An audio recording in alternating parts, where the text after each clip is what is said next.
Hey, folks, welcome to Caching in the Northwest. You know, this is the podcast from the birthplace of geocaching right here in the great Pacific Northwest. Now, it's Thursday at 9 p.m. Pacific. I'm Chris of the Northwest, and we're going to talk with my raspy voice about geocaches and geocachers from here and all around the world. So while you're reveling in the return of football, we'll be caching in the Northwest. Oh, yeah, I'm looking forward to that. And of course, we U.S.-centric folk are talking about American football, not the global game known as football, and absolutely not the game of Australian football, which I just can't understand. It's fascinating and entertaining, but I don't get it at all. Fun, though. Tonight, though, we're not talking about football. We're just looking forward to it. We're going to talk about Gadget Caches and so much more with our guest, West Virginia Tim. He's right over there. Welcome, Tim. Hey there. How are you guys? We're doing good. We're so glad you're here. As always, live audience, we are glad you're here also. Please jump in the chat, share your thoughts. We love hearing from you. We love interacting with you. I am Wit's End, and that's two of the hosts. It's now time to bring in our mechanical macaque. Some say he puts the growl in growlers. And others say he hangs out at bars more than the dartboard. All we know is he's called a land monkey. Hey. Good evening. Good evening, fine people. Good to be back here. It's Thursday night. It's 9 p.m. Pacific time, midnight Eastern, and all that stuff. I don't know what time it is, Zulu. And that's one of my favorite terms so far because I do like a growler. It is 4 a.m. tomorrow. That's Friday, September 9th, Zulu, by the way. Excellent. Well, that's good to know because in the future, you will be doing the podcast at 4 a.m. my time. I've never been to Zulu. Yeah. I hope to someday, but I don't know if it's ever going to happen. It will. It will, man. Anyways, good to be here with all you. Good to see you again, Tim. I saw you last in Seattle, and you were a very, very busy man in Seattle. It was pretty crazy there. That indeed. I think that sums it up just perfectly. That's about it. Well, hey, before we jump into the conversation with Tim, a quick reminder that we do appreciate the support of all of our patrons who help to keep this podcast coming each and every week. Thanks to Land Sharks with a Z, one of our corporate Denali level sponsors. Land Sharks is back in the office. They have recuperated from Geo Woodstock in Seattle. They have been getting products out. There's all kinds of new products on the website, so check it out and see what you want to get from Land Sharks. Or, hey, if you're planning a trip over to Vancouver Island, make sure you put Esquimalt on your to-do list and go visit the brick and mortar shop of Land Sharks. All right, well, that's Land Sharks with the Z.ca. And, also, I want to throw out our other, well, I don't want to throw them out. I want to promote them. That's right. Our other corporate Denali level sponsors. I want to throw this out to you, dear listening audience. We have another great corporate Denali level sponsor, and that is Gold Country Geotours. I mean, hey, do you know what this weekend is? In fact, no, tell me. Starting tomorrow, they are launching a new Geotour, 50 new caches, an additional Geotour. So it's not an extension of the existing Geotour. It is an additional Geotour. So there are 2 Geotours in Gold Country live, effective tomorrow morning, Friday morning. So, hey, all the more reason to go visit exploregoldcountry.com, learn about the Geotours, learn about the region, learn about the amazing history and wonderful, beautiful people, and plan your trip like Limax and a number of other of our listeners did. We heard from a lot of people that went to Gold Country, and that's great. Yeah. Congrats to all of you who went up there and enjoyed that. Yeah. Look forward to hearing about that from all of you. And folks, if you want to know more about supporting the show, well, just click that Patreon link on the cachingnw.com, a website. And by the way, speaking of both Limax and Land Sharks, he says the brick and mortar shop is really cool. And I have to concur. I've been there. I was to the previous brick and mortar location. I was not to the original, but they've all been very cool. You've been to the last two, actually. I have, yes. Mm-hmm. So this one and the prior one. Yeah. Yeah. So good stuff. What else is going on? Well, I don't know if anything else is really going on or not. But all right. Well, then thanks for joining us. See you next week. Folks, if you want to join in tonight's show, I wanted to say, actually, before I got into that, I was looking, Limax sent us a voicemail, but I wasn't prepared for it. I should have been. I apologize, Limax. But when he got back home, there was a letter waiting from him or for him from Gold Country with his gold bar in it. Nice. So just to know that, yes, they mail those out quickly. So thank you, Gold Country, for all that you do. Now, folks, we want you to join in tonight's chat because we know you have questions for WVTim. Yeah. So why don't you use the hashtag WVTim? I know I'm very original, but it's easy to remember and easy to spell since we spell out, 2/5 of it for you. So use the hashtag WVTim to join in tonight's chat. Of course, you can use the hashtag FATAS to bring up anything in the after show. And we already have a hashtag podcast baking to let us know what you're cooking. So, Tim, for some reason, people like to bake during this podcast. Perhaps it's the time of night. Perhaps it's our melodious voices that just inspire them.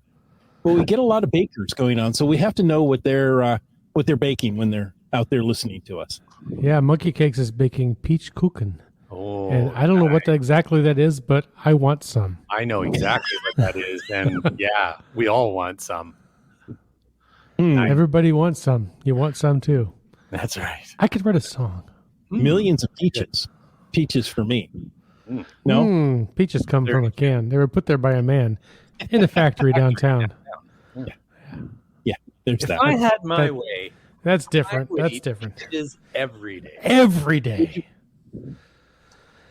Hey, it's so good that Tim hasn't run away yet. Somehow my wife hadn't heard that song before this year.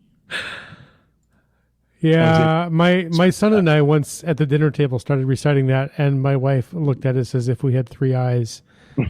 But, it was okay. You could have just said that you were quoting the presidents of the United States of America. Well, yeah. Yeah. Don't you know? All right. Something that is real that's happening here in the Northwest. Please bring us back to just center us again, will you please? Thank you. Well, I want to talk about World Mental Health Day. We could use that. Yes, could use that.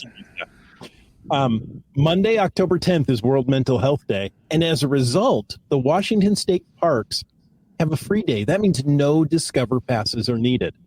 Now, you've got about a month to do this. So plan that, put that on your calendar. It's a Monday. Yeah, plenty of advance notice. This is good. Mm-hmm. So there you go. Sorry, you threw me off there, Wits End. Okay. Oh, sorry. Yeah, it's a good thing. It's the state parks are awesome. Yes. Getting in free, well, that's usually at the top of my list. Mental Health Day. I'm not going to go into it, but mental health, it's a huge, big deal. And I have so many people in my personal world that have dealt with or are dealing with mental health issues. And it's, I joke a lot, but that's not something to joke about. So, get out there, enjoy the national parks for free, mind you, no admission fee required. State parks. And state parks. Thank you. State parks. Anywhere you would need to Discover pass. I mean, enjoy the national parks too. Enjoy them too, but they're not free on October 10th. Thank you for clarifying that, my error.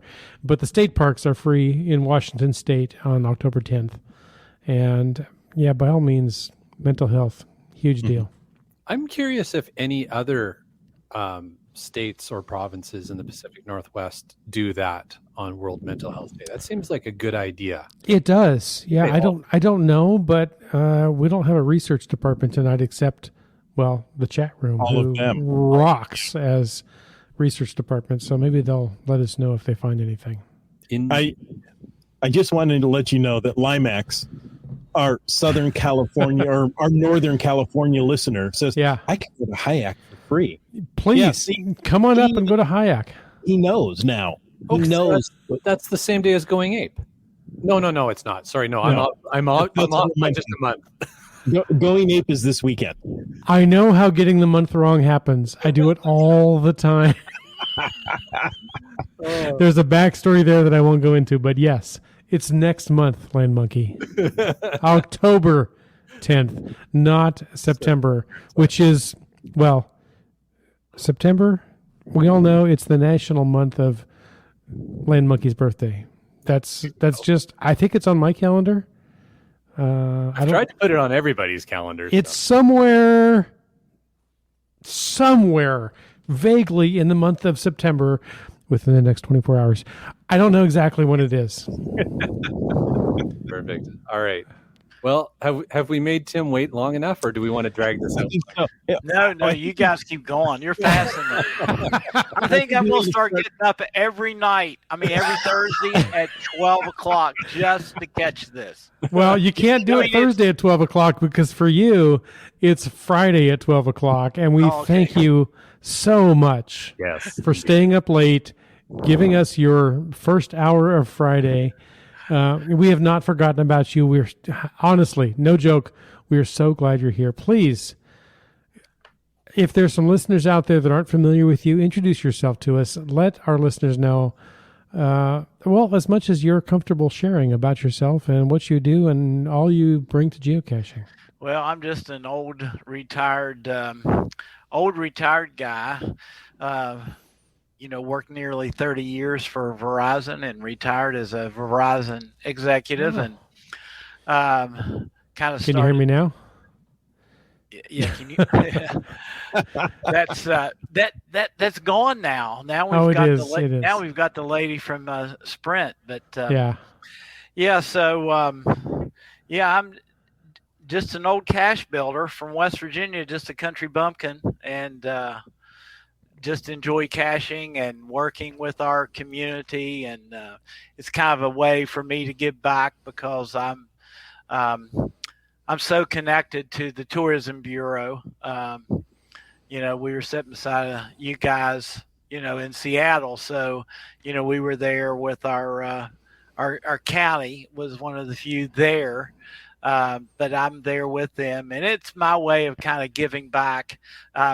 In West Virginia, we've got a beautiful state, but we have in Berkeley County, we have no national parks. We have no state parks. West Virginia is known for whitewater rafting. We don't have any water. It's known for its skiing, and we're not in the mountains. I mean, we're in the mountains, but not in the skiing mountains. So all the things that make West Virginia tourist attractions, whitewater rafting, some of the parks, we just don't have it. But we've got one thing, and we've got geocaching. And so we've literally put our county on the map with geocaching. So that's the beauty of having a tour. When you have a geo tour, they track all your visitors, and they can tell you get little reports, and it comes out with the United States map, and it has little dots and says, here's the people that visited, and here's how long they stayed, and here's where they came from. So in the last year, I think we've had people from 40 countries and every state in the union. Wow. And our geocaching community is very, very small. Everybody goes, boy, it must be really exciting to be in such a huge geocaching community. Well, if we have an event and have 10 people show up, that's like big deal here. We're population 10,000 people here. We are on a north-south interstate route, and that's a good thing. But geocaching is kind of our thing, and I started building these crazy caches, and people started coming. And how I connected with the Visitors Bureau, I did this seminar annually, and we had people come in, and I just bring speakers, and we would just try to, it's for our caching community. So this lady was sitting in the front, and whole time, she was taking notes and wasn't talking to anybody else. And I'm like, who is this lady? So finally, after the whole event was over, she came over and she handed me a card, and it says Berkeley County Visitors Bureau. She said, could we talk next week? And that's what started, her basically asking, what can we do together? And that's kind of how I started working with the county. Nice. Fantastic. Yeah. Now, I talking about your stats, I would expect that to be reversed, right? There's a couple of countries in maybe 40 states, not 40 countries, and all right. Somebody has come to visit Berkeley County. That's impressive. But Tim, you're well known for your gadget caches, and I have to say I was impressed when I was able to see some of the samples that you brought to the 20th anniversary event. I mean, we were right next door to each other. Yep. And so, your table was busy all day long, and you're just showing the caches over and over. So everybody can build these. Now, are your designs revolutionary or evolutionary? Meaning, do you have a flash of inspiration and that's what you go to build? Or do you make small changes and improvements as you go along on each cache? Well, I think I just get inspiration. I'll just think of something or see something and go, you know what, I can make a cache out of that. Mm-hmm. Nice. I clearly, because of my channel, some of my designs are best created by other people because if I showed you how to build if I showed you detailed instructions how to do something, you've got a really great chance of, now you don't have to be inspired. You're already inspired by here's how to do it. Right. So a lot of people's caches exactly like mine are better than mine because they have improved it. It's that first one is kind of hard. I get so many caches that, I get so many logs where, my YouTube channel, this is kind of hard to believe, but my YouTube channel's, like 1.6 million views. And wow. That's not much for a guy like Josh, the vlogger. Yeah. Although one of his highest, most seen TikToks is a video of my lamppost cache. It's called Under a Lamppost, and I think that's it hit over $2 million. 2 million views. Yeah. So he's entertaining. When you can't sleep, you can turn on my channel and it puts you to sleep. So my channel is not meant to be entertaining. It's me just saying, okay, let's go find this, and we try to show people how to find it. Then I take them back in the shop and show them how to build it. And that's kind of been my format. It's not entertaining, not nothing to look at. I don't have a ton of energy. I just say, here's how to do it. Here's how I did this. But I get logs all the time. People would say, I'd give you a favorite vote on this, but I found one just like it. And they'll tell me where they found one. And, I'd talked to that guy 6 months ago by email because he'd asked me questions, like, how'd you do this and how'd you do that? And so I try to help people out because really that's the whole thing is I'm really just trying to improve the game. It's just all about improving a game. So I put out these caches, like my Lego cache, it kind of went crazy and it got copied everywhere. And my cache that uses balloons, that you put a balloon in a hole and blow up the balloon and it opens the door, that's been copied. So many of my caches I think I've only got like 1 or 2 geocaches of the week, but my caches have made like 15 geocaches of the week. So the other people, they go, wow, this is a great idea. So they get geocache of the week. Right. But, that's really what it's all about, really, because I tell people right on my YouTube channel, I said, don't dare waste the precious the precious geocache page by giving me credit. Who cares if you're in Arizona that you were inspired by this cache by some guy named West Virginia Tim? I mean, if you're out there using your phone and you're caching, you don't want to read who inspired your cache. So I said, just take it and run with it, So I'm tickled to death when other people, get accolades from some of my designs. Hopefully I've just, in my time in creating geocaches, I've just created some conversation and got some stuff started. And, Sure. That's what it's really all about. Well, we have a question from GSM Times 2 that asks, are you still making videos? Yeah, sure I am. Okay. I don't make as many, but I think in the last, I've put out 2 months ago.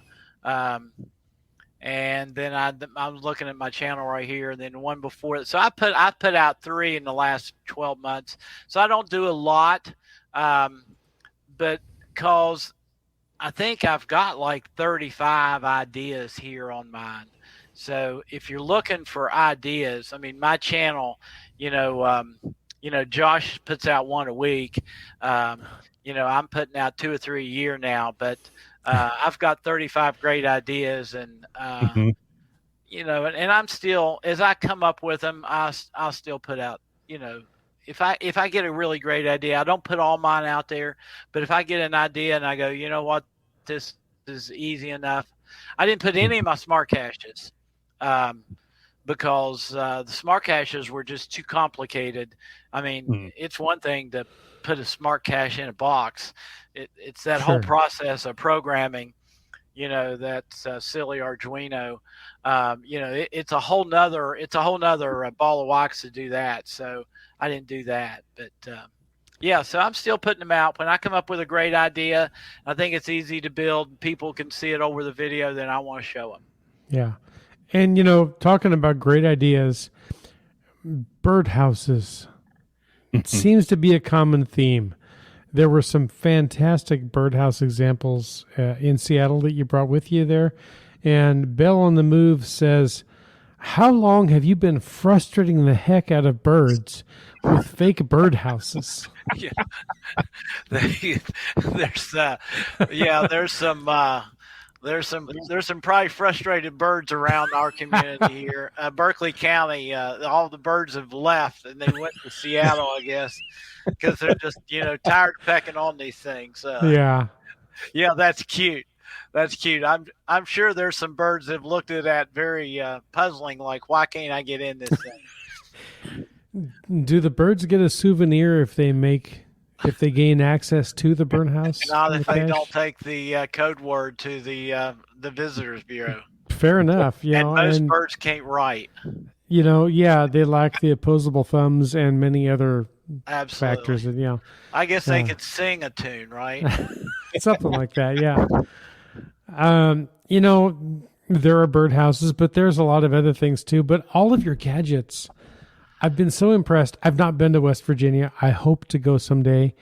I hear it's just absolutely amazing. It's younger than the mountains. It's I hear life is old there, older than the trees. But that could be a song. It should be. Together. It should be. You've probably never heard that before. But your gadgets, well, frankly, they're awesome, and they're simple sometimes complex, but they're sturdy. How often do you have to do maintenance on your hides? Because, I hate to say it, some geocaches out there, well, they break caches. I don't know anything about pump handles and things that might have been at the 20th anniversary celebration. I'm not going to go there, but sometimes geocaches break. Your gadgets seem to be really sturdy. Do you have to do a lot of maintenance on your stuff? Yeah, I still do a lot of maintenance. As long as geocachers have access to hammers and screwdrivers, you're always gonna have maintenance, and yeah. You're gonna have it. But in Seattle, those caches had to be operated, I don't know, 3,000 or 4,000 times. Yeah. And you've got to make your caches almost what you think is indestructible. Even one of those I took to Seattle, I kept when they invited me to do the caches there. In Seattle, I tried to think of a design that would just be almost impossible to break. But I made a mistake, and on one of the ones that you open the drawer, you had to open the front. It was called dowels, DOWELS. You guys in the West Coast don't call them dowels, but in fact, people kept saying, what word are you using? And I'm saying, I call this cache dowels. And they go, can you say that again? And so I say, so my West Virginia accent gets in my way, but it had dowels on the side, front, and the back. And so and the lock only had three digits. So you look at the cache and you walk up to it and it says use the dowel or dowels to open the cache. So there were 5 on one side, 5 on the front, 3 on the other side. So they'd put, I know, the lock code is 553. And I go, no, it's not. And so then they would count the ones across the top line, then second line, then third line. But really, it was a very simple cache, but people sat in front of it for a half hour. That's what makes a memorable cache. I don't like to make, I think any cache designer can make it so you can't get in it, or nearly impossible, but that's not fun. Nobody walks away from an experience like that going, wow, right. Wasn't that just fun?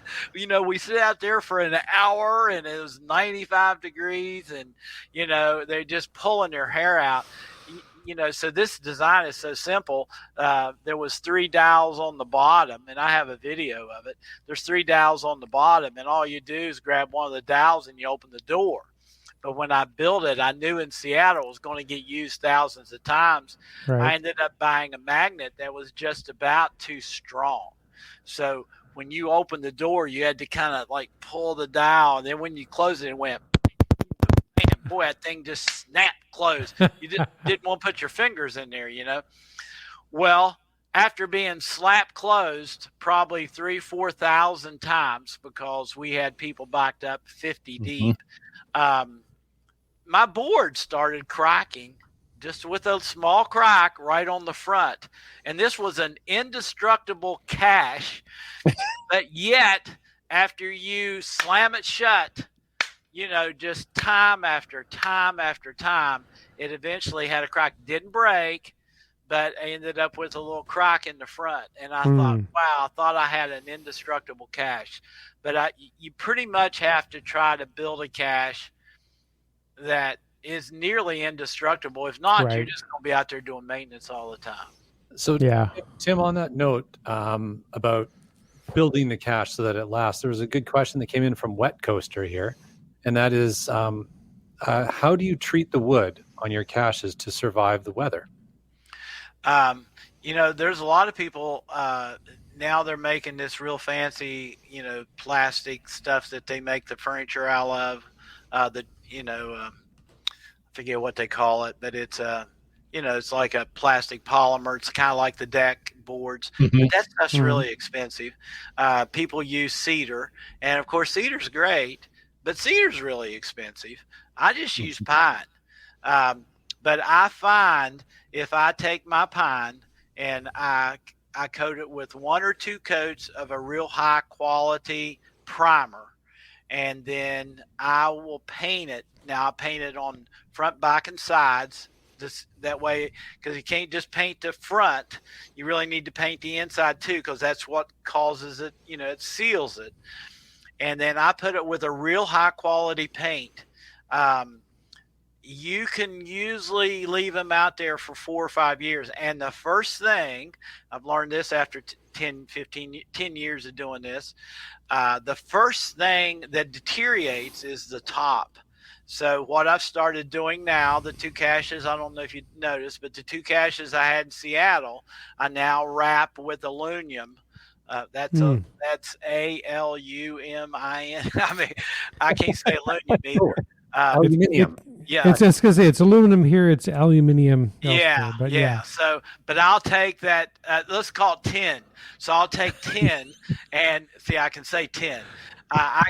West Virginia, 10 sounds just like it does in Seattle. Works for me. TIN. So I take 10 and I'll wrap the top of my cache in 10. So then all the snow, because we have snow here for 2 to 3 months a year. Yeah. So all the snow and all the rain that's sitting on the top, then the tin kind of takes off. That cache will last for 4 or 5 years. I still bring, after 4 or 5 years, I'll be honest with you, it's about it. Then you got to bring it in and paint it. So Let me tell you a really cute story. I know I'm not supposed to stay off subject. Oh no, we love stories. Please. Okay, so here's this. So I show up at this farm orchard, and I had a cache called Moving Up, and it had a marble, and you had to move the marble up, and all the marble did was hit a gate latch, and when it hit the gate latch, it opened the door. It was really cute. And so I show up at this orchard, and these people love this cache, the owners of the orchard. So I show up, and there's my 4x4 post, no cache on it. And I go, oh my gosh, it's not broke. Somebody stole the whole cache. And I've had that happen. But somebody took the whole cache. And so I go, well, I'll have to go in, tell the proprietor there that I'll have to make another cache. I'll be back. I walk in, there's my cache, and it's on the counter. It's not the same color. That's what I had. It's got a coat of primer on it. So I'm sitting there, and the lady comes up, and I said, I said, what happened? And she said, our cache needed painted. Their cache, not mine. Our geocache needed painted. So we thought it was really time to bring it in. So we've got the coat of primer on it, and we're going to get the other coat of paint back on it, and we'll get it back out there, Tim. And I go, okay, I really appreciate that. I said, you don't have to do that. I do maintain these caches. And they go, oh, no, we wanted it to look good. It represents our business. And so, but after 4 or 5 years, it does need paint, whether you paint it or the business owner paints it. Sure. It's going to need coat of paint. Wow. That's funny that they thought it was theirs. Yeah. Well, and honestly, I walked in Chick-fil-A last year, and I had taken the cache down, had it setting in the Chick-fil-A restaurant. I texted the owner and said, hey, I'm out in the restaurant. If you have a second, I'd like to talk to you. And she come down through there. She just looked at me, and she said, and she starts pointing like this. She says, first off, Tim Eggleston, I want you to know you can't take my cache. Like, I'm being threatened to take her geocache. And I said, I'm archiving this geocache. She goes, what's that mean? And I explained it to her. She goes, no, you're not taking our cache. And I said, well, here's the deal. I'm bringing another one back next week, because I try to rotate mine, because we have, I take caches out that have 500 and 600 favorite boats, and people think I'm crazy. But, sure, people driving up and down the interstate from Florida or all the way up from Maine, and they're driving back up and down the coast, they don't want to go into necessarily Berkeley County and cache, but they like to hit those caches that are along our interstate. And so even with 500 and 600 favorite boats, I take those caches out and we'll put a new cache in. Yeah. And so the lady at Chick-fil-A, she's threatening my life because I was taking her geocache. So the way you do that is you just develop a relationship with the owner. I took last week. I took 2 log sheets into 2 different businesses, and they're just like, wow. I mean, I just can't believe it. I go, well, I said, hey, I put this log sheet's 3 months old, and my log sheets, I put 4 columns on a side, and I can put 3 or 4 sheets of paper in there. I used the preform tubes. I don't have the luxury of, sometimes I'll see other videos and people are putting little micros, in their geocaches, and that's great for them. But, I'd be out there every week or two replacing, when Right. you got people coming from all over everywhere. Mm-hmm. And when they come here, they count on those caches being there. And that's the good news and bad news about a geotour. If you got a geotour, they can't earn the geotour souvenir if they don't get all the caches. Right. Mm-hmm. Yeah. So I use preform tubes, and the preform tube that I had in Seattle had 1,500 signatures on it. So my caches, when I put them out, had between 1,000 and 2,000 spots for signatures. Important. Yeah. Well, Wow. and that saves your maintenance. That just saves Right. maintenance. Yeah. Right. Yeah. Hey, we have a question from Keats94 that says, are your hides beyond the realm of West Virginia? Meaning, are they outside the state? I've only been out of West Virginia once to go to Seattle. Is there other places? Nope, that's it. That's it. Oh, I was going to say, I thought it was just the West Virginia border. My parents told me never to leave there, that people wouldn't understand what I was saying. From what I've heard about West Virginia, that's good advice. They told me that everybody else talks funny. Yeah, That is true. Yeah. No. No, and yes. I have one in Pennsylvania. I'm a biker. We bicycle. In fact, we're going to the state of Ohio.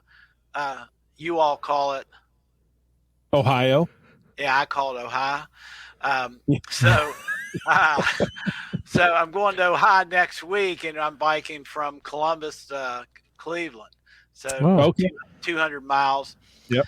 So we bike in Pennsylvania, and we always stop at a B&B. And so there was a lady at one of our favorite B&Bs in Pennsylvania on the Great Allegheny Passage, and she wanted a geocache. And so I put one in Pennsylvania, and I have one in, believe it or not, South Carolina, that I partnered with somebody down there. But just about all of my caches, I had one in Maryland. I had the #1 cache in Maryland, #1 cache in West Virginia, and #1 cache in Virginia for years. But I'm now I try to concentrate mostly on West Virginia. But so the answer is yes, but not too frequently. And there's nothing wrong with the state of Ohio, by the way. Yeah, I love Columbus. Yeah, I love Ohio. Right We go there at into Ohio State University. Oh. Yes. Yeah, we live. I mean, wouldn't live. We are starting our bike trip not very far from the shoe. There you go. Yeah. Fantastic. So why don't we jump to talking a little bit about building the caches, etc., because I think that's one of the things a lot of people are interested in. Right. For a lot of folks, maybe they've got they don't have a full-on shop, just a few hand tools. And Keats asked a great question, which is, what essential tools should you have if somebody wants to replicate one of the caches from your YouTube channel? You would have to have a saw. I've actually had people build, because most of mine are essentially bluebird houses. People ask, my latest videos, I'm actually showing some measurements, because some people have so little experience, they just really want to know exactly what's the size of the front, what's the size of the back. Sure. I don't do any design. I just grab a wood pile and I just start making. So I don't ever draw mine up. But to make a bluebird house or a gadget cache, you're going to need a saw.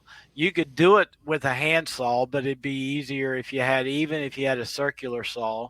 Now I'm blessed to have a table saw, but as long as you have a circular saw, if you had a circular saw and a drill, you could make a bluebird house. And really, they say I'm the father of gadget caches, and I don't know if that's true, but I think I'm probably the first guy that started putting them in birdhouses, and now it's the thing because you can put a birdhouse anywhere, and people just recognize it as a birdhouse, and they don't even think anything about it. Now, in that same area, you hide an ammo can, it won't last a week.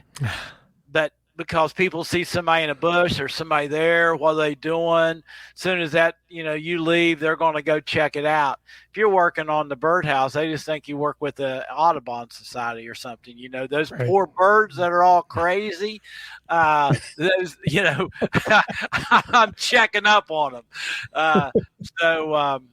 But yeah, I'd say I think you can do it. It's not as easy as what I do. I just stick my wood in a table saw. But even if you had a circular saw, and you can buy an inexpensive circular saw and a drill and make a bluebird house. And if you can make a bluebird house, you can make 90% of my caches.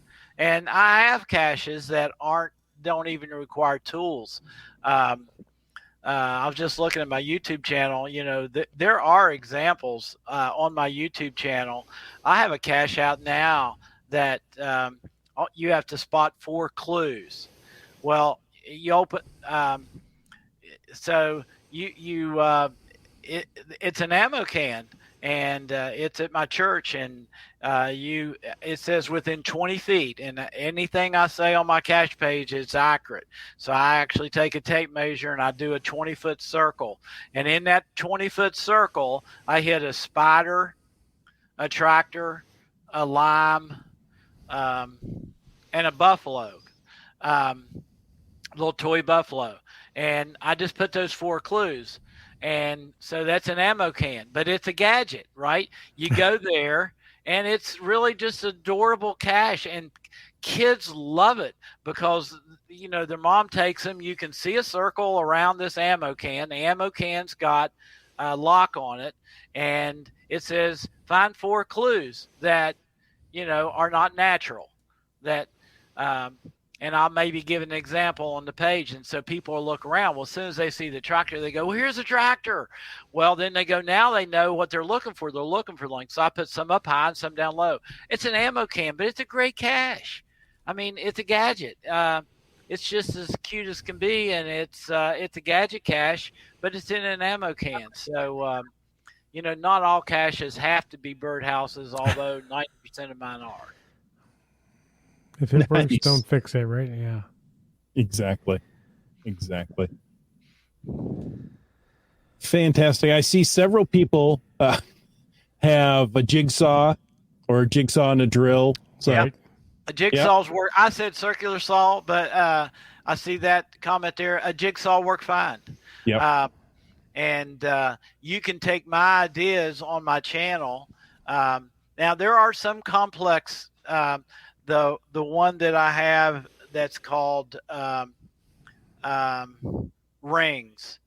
That one I split the 4x4 post and then took a hand chisel and carved out a hole and put a plumbing pipe in it. Nice. And the birdhouse has rings, and you pull these rings, and the rings are color coded, and it says pull the correct ring or rings. So they pull the red one, the blue one, the yellow one, the green one. Then they pull the red, blue one, then the red, blue, green. And so they sit there and they pull all these rings.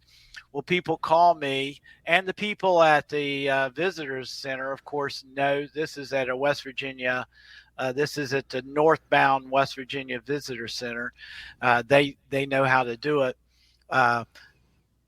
So when people, so when they call me, they go, we've tried every ring. We got a piece of paper. We wrote down all the combinations, and I said it's only just one ring.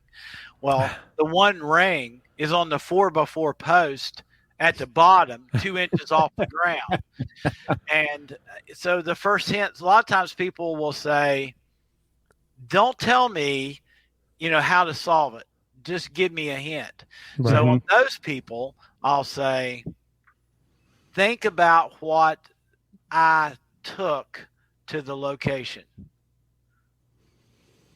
Because everybody focuses on the house.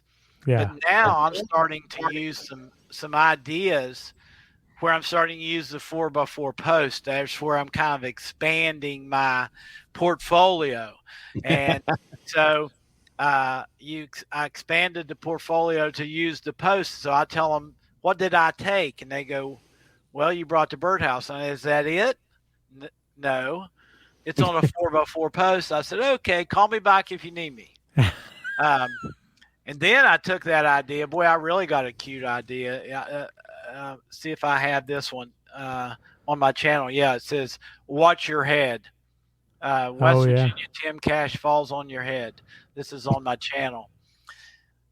That same ring that you pull, now you put a gate latch at the top and you pull the ring. And when you pull the ring, I built the cache so it leans a little forward. So you pull the gate latch that's on the back that you can't see. Well, when you pull the ring, the cache falls down. And it's conked many geocachers in the head. It's on a hinge. So it's on a hinge. Right. And so when it falls, but I built it so that the ring is so low to the ground that you got your head down. The only thing sticking up the top of your head. Most of the time it doesn't hit them, but there's been a few people who've got a headache. Nice. But I mean, I'm off subject now. Give me the next question. Well, I was going to say, Tim, I bet you've given many a cacher a headache, even if the cache doesn't hit them in the head. Yeah, right? It is kind of cute. Even the simple ones, like that one we were talking about that I had in Seattle. That's dials. It's so simple. Excuse me. All you do is grab the front of the cache, and it's a cabinet hinge. It's in our kitchen cabinets. They're hidden. You don't see the hinges on your kitchen cabinets. They're inside. Right. They're hidden hinge, and so the cache, just the front of the cache, just opens. Well, I'm glad I'm on the phone and not in reach of these people, because sometimes people will stand for 45 minutes and they're counting all the dials and they're doing all this stuff, and you cannot tell the front of that opens. But then when you grab that one cache and then just give it a little tug, the front of it opens. And people don't use really good language. They must be from Seattle. Because in West Virginia, you got a West Virginian on the line when they're going, oh, darn, golly molly, how'd you do this? I mean, then you got a local. Yes, ma'am, and yes, sir. Exactly. Now, you put your phone number on all your cache pages, don't you? On the cache. On the cache, most of them. In the cache themselves? Yeah, okay. Not. I won't lie and say every one, but in any series, like our newest series is called Hidden Treasures, I'll put it on 4 or 5, because that way, if they're caching, they got my number. But I mean, I don't want a DNF. I mean, right. I mean, we all cache for different reasons, and some people make a cache so hard. Their bragging point is that only 1 out of 20 open it. Well, that's great, and I mean, there are people that love that kind of cache and have spent hours sitting there. I mean, that's fun. So I'm not picking on that kind of cache, but that's not what I do. I want people to walk back to the car. I mean, if I can slow them down for about 15 minutes, that's kind of like my goal. If I can slow them down for 10 or 15 minutes and, just make a great memory, because a lot of times, I also try to reach out to the kids, and I always have a kids cache on all my trails. It can't just be. I mean, I try to, when I put out a trail, I want to sprinkle my trail with different kinds of caches, so that people that like hiking, I've got a couple hikes. I've got one always on the bike trail so they can bike. I've got one that's kids. There's some people love a challenge, so always have a challenge. But I don't want a whole trail of caches they got to hike, all day, half a day to get to. I mean, that's no fun. And I don't want a whole trail of challenging ones either. So I kind of sprinkle and try to use variety in my caches. I just want to stump them for a little bit. That is fantastic. Now, Tim, thank you so much for staying up. I mean, this is really quite a sacrifice, and we appreciate it. Before we close, there's one more topic I want to talk about, the Geo Tour. You've got a Gadget Geo Tour. Give us a quick elevator pitch on this. Appreciate that. Yeah, we have a Geo Tour here. It's the GT96. It's right now, it happens to be 65 caches, a lot of gadgets. So if you love gadgets, but it's the most favorite Geo Tour in the world right now, which is kind of amazing because there are amazing Geo Tours out there. And so to think that a guy in West Virginia has the most favorite Geo Tour in the world is fairly incredible.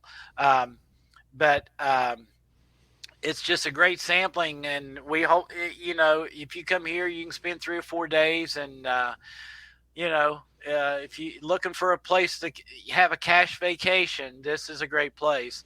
And you don't have to do the whole tour. Here in this county, which is only about 10 square miles by 10 square miles, you never have to drive probably more than 5 minutes to find another cache that has over 250 favorite votes.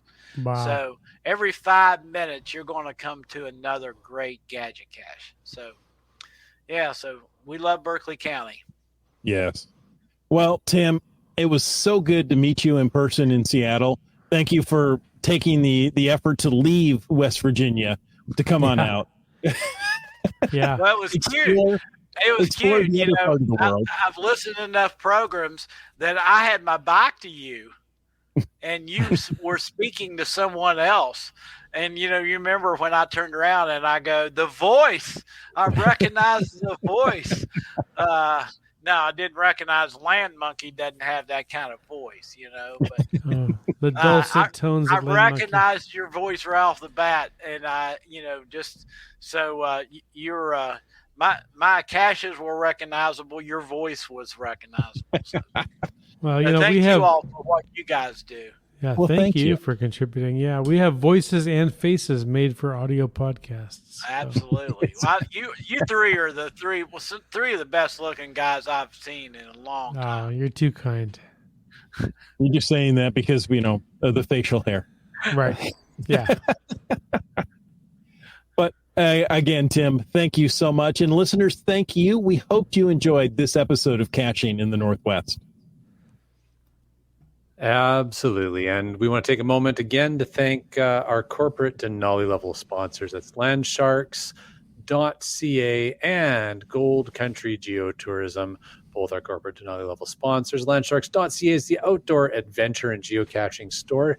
Check them out online. Remember, they're shipping those online orders daily. And for absolutely amazing geocaching adventures and more geo tours every time you turn around, check out exploregoldcountry.com. And we want to thank all of our faithful Denali level supporters. That's Landsharks, Gold Country Geotourism, Team Squirrel, who we saw in Seattle, Groovy Owl, and Cashly, the geocaching app.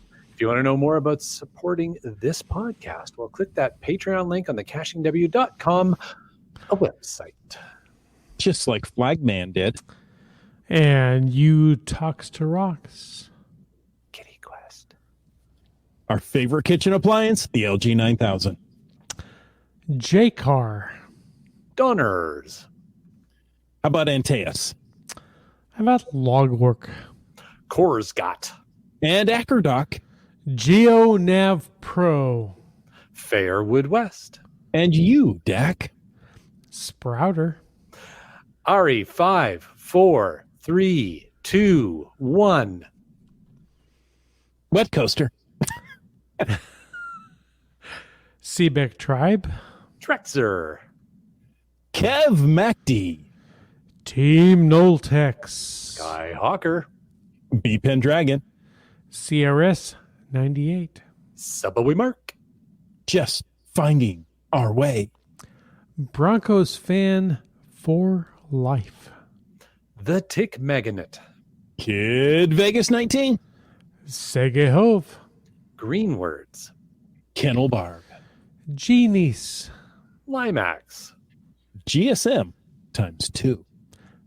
Dora Moore. Terrible Lunch. Great Geocacher. Gas Station Tuna. Al Robrick.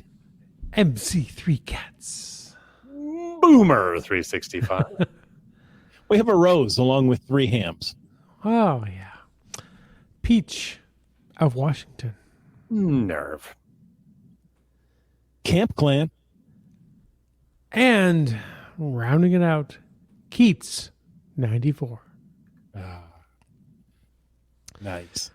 Well, hey, thank you to all of those patrons. Thank you to everybody participating in the chat. And special thank you to West Virginia Tim for staying up well past his bedtime. It's already Friday back there. And Tim, we just thank you so much for joining us. It was great to meet you in Seattle. And fantastic to have you join us tonight. If people want to get in touch with you, ask you a question, send you a message, is there a way you'd like them to do that? Yeah, I've got all my information on my profile page. Got my email address, my YouTube channel, Gadget Caches. If they have a question, you can hit comments, and I'm one of those crazy guys that respond to those and answer people's questions. That's awesome. But yeah, my email address is on there, or Gadget Caches on YouTube. Great. Thank you so much. And folks, thank you for taking the time to listen to this episode of Caching in the Northwest. Your support helps keep the quality shows coming. If you like the show, click the Patreon link on the CachingNW.com website. Now, if you didn't like the show, and I don't know how you couldn't have liked this show with WVTim, let us know what you want to talk about. In either case, please subscribe on Apple Podcasts, Google Podcasts, Stitcher, iHeartRadio, Spotify, and more. Subscribe and give us a review. Now, if you were in a restaurant, you would tip. If you were in a live audience, you would clap. But since you're on a podcast, leave us a free, fabulous, fast, fantastic 5-star review. You can also call 253-693-TFTC and leave us a comment, ask us a question, or build us a gadget cache any time of the day or night. Ooh. And of course, you can email us at feedback@cachingnw.com. Join us every Thursday night at 9 p.m. Pacific for a live show and even livelier chat. The show is produced by Chris Umfenauer, Jim Paulwitz, and Jay Kennedy. It's licensed under Creative Commons Attribution 3.0 license, copyright 2022 by Chris Umfenauer. And folks, I ask you to stay tuned for The After Show. Ooh. Tim, we're getting comments about the Tim's tourism guy who has a family from Louisiana, only a few miles away from where Peach of Washington was born and raised. And Limax says, the tourism guy was a lot of fun. I asked him one question that Tim hoped wouldn't get asked. Now we have to know what that is, don't we? Leave it to Limax. Yeah. Oh, there were so many questions we didn't get to, Tim. Oh, gosh. The chat was lively, and we just couldn't get to it all. Thank you so much. The first FATAS I see is from Keats94. This says a new episode of Keats94 Geocaching Adventure goes live tomorrow at 10 a.m. Wheeling It in Salt Spring. It's an episode spanning 3 nights and documenting my solo adventures, spelunking, hiking, etc. Go ahead with it. I was going to say, that all sounds amazing. 2-wheeling, it's awesome as long as you intended to have 2 wheels. Yeah. I'm just going to leave it at that because there's been times I've been a wheel short of what I intended to have. But 2 wheels is enough if you plan it right. Yes, you're right. I don't know what else to say. It's pretty appropriate. That's fair. Thanks. It's great stuff there. You thinking like the car stunts of the late 70s, early 80s? You know, Yeah. I'm not thinking much of anything at this point. Okay. But World of Death.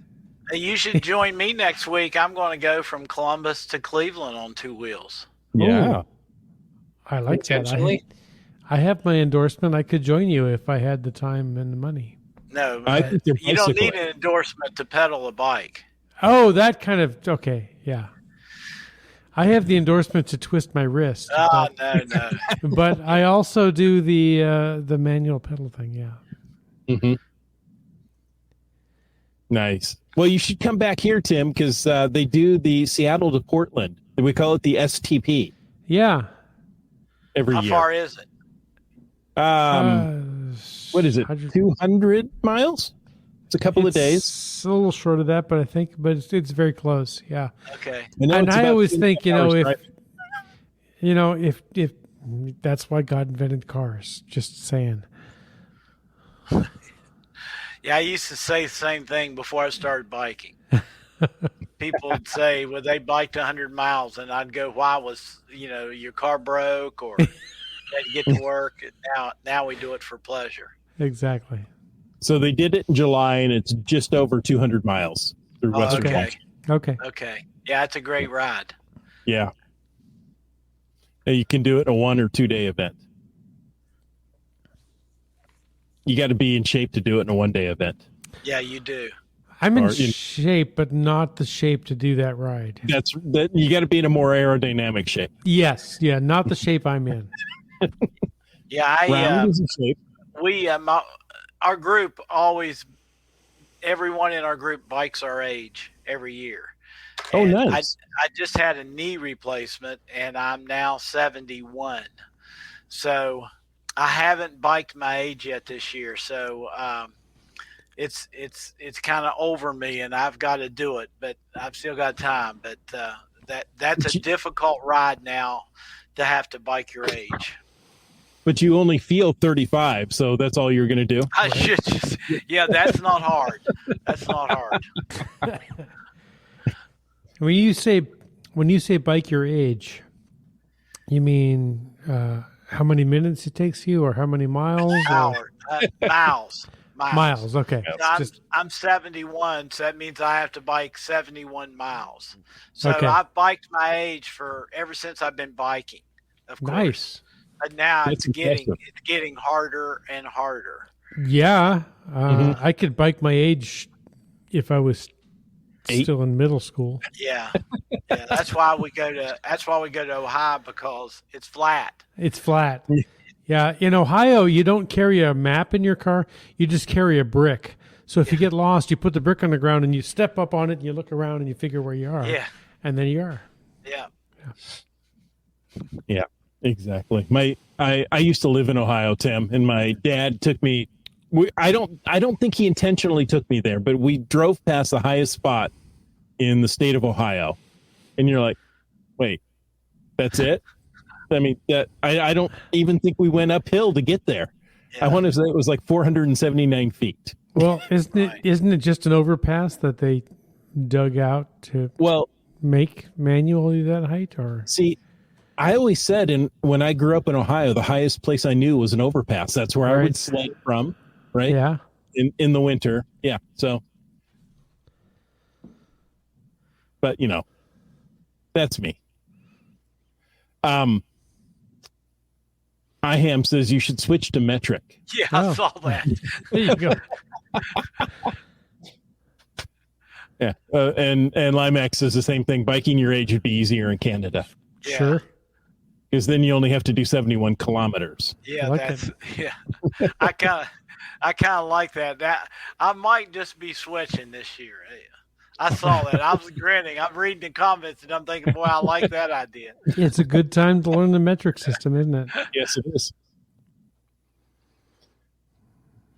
Well, folks, thanks for joining us. And until next week, get out and get caching in the Northwest.